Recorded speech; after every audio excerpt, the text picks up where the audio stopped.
Ai, meu Deus do céu. Eu tenho prova daqui a 10 minutos e eu não sei nada sobre a matéria. Ai, já sei. Eu vou ligar pros meus professores. Alô, quem fala? Profs, eu preciso muito da ajuda de vocês para entender o que é filosofia, sociologia e mitos. Fica tranquilo, nós te explicaremos em menos de 5 minutos. Isso mesmo, meu caro. Fique tranquilo. A filosofia é o questionamento. Para se questionar, precisa espantar-se. A filosofia procura estudar a essência da humanidade e a realidade em que vivemos. Refletir sobre o sentido das coisas e apresentar diferentes visões da realidade. Os filósofos são estudiosos e pensadores. Temos como exemplo o Heráclito de Éfeso. O arquê dele é o fogo, elemento que representa a transformação. Para ele, a essência é a mudança. Heráclito também é um pré-socrático. Ele acredita que estamos nos transformando o tempo inteiro. Tem uma frase que explica muito bem a ideia dele. O homem não se banha 2 vezes no mesmo rio, pois o rio não é o mesmo e o próprio homem também não é o mesmo. Nada permanece igual. Nossa, prof, arrasou na explicação. Se eu fosse o diretor Tiago, te dava até um aumento. Bom, agora como um ótimo professor de sociologia, vou te ensinar o que é essa ciência. Nada mais é do que uma ciência que estuda a sociedade, como desigualdades sociais e diferença de gêneros. Tem base em conhecimento científico, estudos e buscas frequentes. E quando falamos de sociologia, temos que falar do senso comum, que é o seu oposto, pois senso comum tem base em achismo e não tem base alguma em conhecimento científico. Bom, um grande exemplo de sociólogo foi o Saint-Simon. Saint-Simon foi um sociólogo francês, um dos fundadores do socialismo moderno e da teoria do socialismo utópico. Como assim, socialismo utópico? Bom, Saint-Simon analisou e estudou a sua sociedade, que no caso, na época, era a Europa industrializada. Bom, ele percebeu que evoluímos muito, mas se não colocarmos ordem na desigualdade da Europa industrial, o nosso progresso vai se retrair. Saint-Simon tinha tal proposta, que as riquezas produzidas pela ciência deveriam ser divididas entre todos. Ele achava o processo da industrialização ótimo, o que ele realmente não gostava era da desigualdade da época. Agora falaremos sobre mito.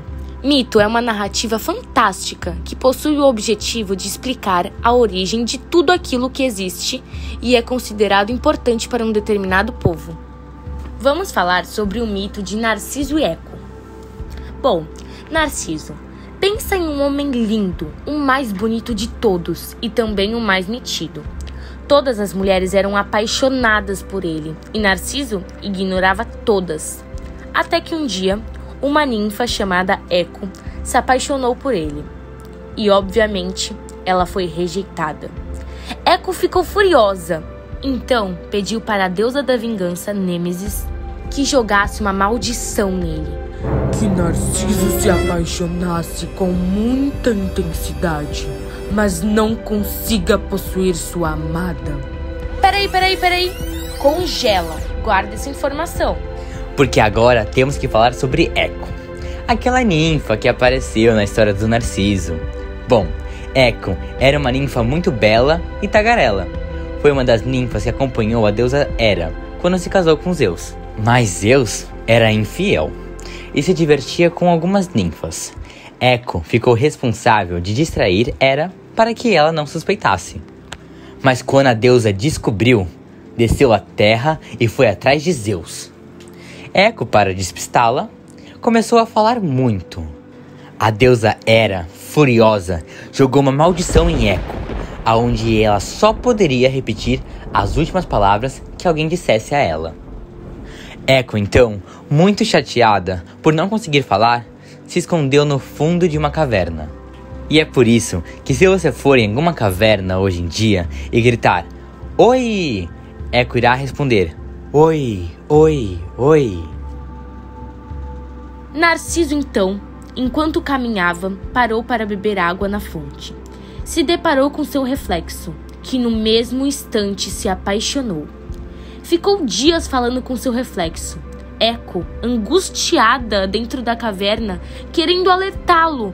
Porém, ela só conseguia repetir as últimas palavras de Narciso, que eram: "Você é lindo", que fez com que Narciso se apaixonasse ainda mais por ele mesmo. Tão obcecado com sua própria imagem, acaba entrando na água para ficar com seu amado. Então, Narciso morre afogado. No lugar em que morreu, nasceu uma flor amarela e branca. E Eco, com toda a sua angústia por não poder falar e muito triste por não ter o seu amor correspondido, acaba morrendo na caverna, mas sua voz ainda continua sendo ouvida. Ai, professor, eu nunca mais quero entrar em uma caverna. Mas muito obrigado, vocês me salvaram. Agora eu sei que eu vou tirar um 10 na prova.